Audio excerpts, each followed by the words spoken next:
Aujourd'hui, c'est le premier jour de la votation, de la vote-action en fait. Vote-action. Vote-action. Expliquez-nous cette vote-action qui va durer 8 jours.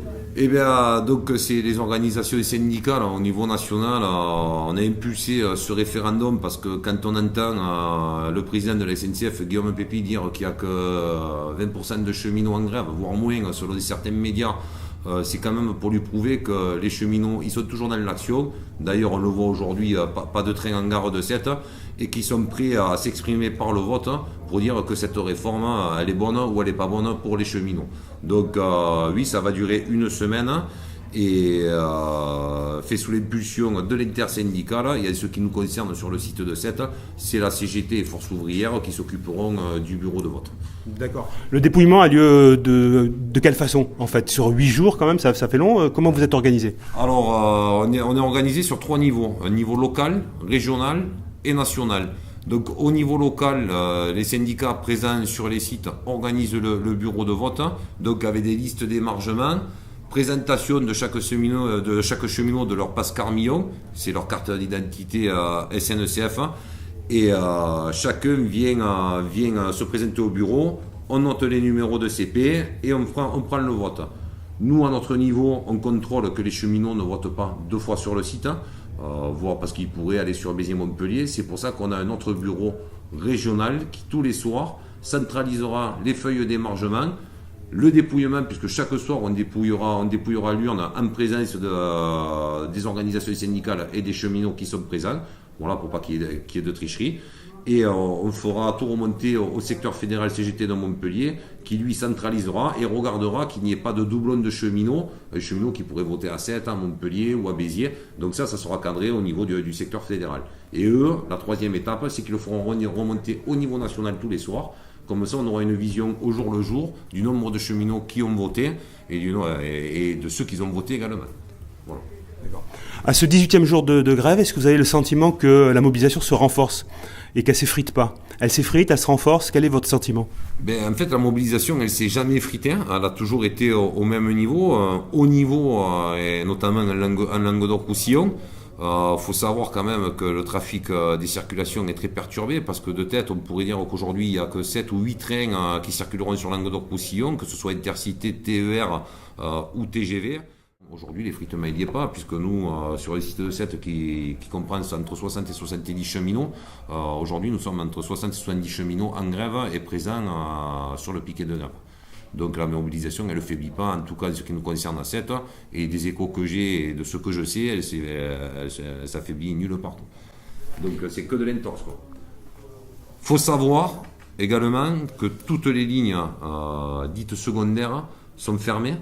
Donc il n'y a que sur l'axe littoral où il y a des trains, donc même en dehors des périodes de grève, la SNCF n'est même pas en capacité d'assurer son plan de transport, puisque 30% des circulations sont supprimées en dehors des périodes de grève, et les jours de grève alors c'est quasiment carton plein, quoi. Donc la mobilisation elle est loin de faiblir, et je pense qu'on y est pour un long moment si le gouvernement et la direction de la SNCF s'entêtent à vouloir passer cette réforme qui est totalement injuste pour les cheminots et pour les usagers. En fait, vous êtes les seuls gardiens du bien public en ce moment. Oui, il y a quand même une convergence, puisque entre les mouvements étudiants, Air France, la RATP à certains moments, toutes les usines et entreprises privées qui sont en grève, mais malheureusement qui n'ont pas l'écho des médias, oui, on peut dire qu'aujourd'hui, on est le wagon de tête pour mener la lutte pour sauver les services publics et au-delà. Parce que c'est plus que les services publics, parce qu'aujourd'hui, ce que veut le gouvernement, c'est piller les cheminots pour derrière s'attaquer à l'ensemble des Français, et pas plus tard que le 1er janvier, avec une nouvelle réforme des retraites. Donc on est le dernier rempart, quoi. Oui, et on compte bien à mener la lutte jusqu'au bout, on n'est pas prêt de céder. Alors le groupe SNCF, la direction du groupe SNCF, pour faire un petit peu peur, avait parlé d'exactions et de blocage de gares, et qu'elle s'y opposait fortement. Qu'en est-il en fait de ces exactions? Et ça c'est que de la com, hein. Déjà en ce qui concerne les cheminots, il est hors de question de saccager notre outil de travail.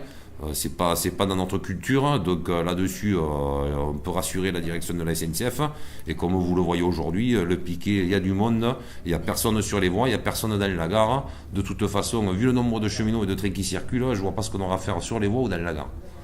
Donc la seule vraie exaction que vous faites, en fait, c'est plutôt un partage et un moment convivial avec ce que vous appelez une macaronade. Voilà, ouais, le plat typique c'est toi, donc 70 à manger à midi, suivi de concours de boules carrées devant la gare, donc c'est festif. C'est bon enfant, et oui, donc les exactions. Bon, ce matin, on avait les forces de l'ordre, on avait les renseignements généraux devant la gare, mais ils sont repartis parce qu'ils se rendent bien compte quand même de toute façon qu'on n'est pas là pour tout casser, tout brûler, contrairement à ce qu'on peut annoncer dans les médias.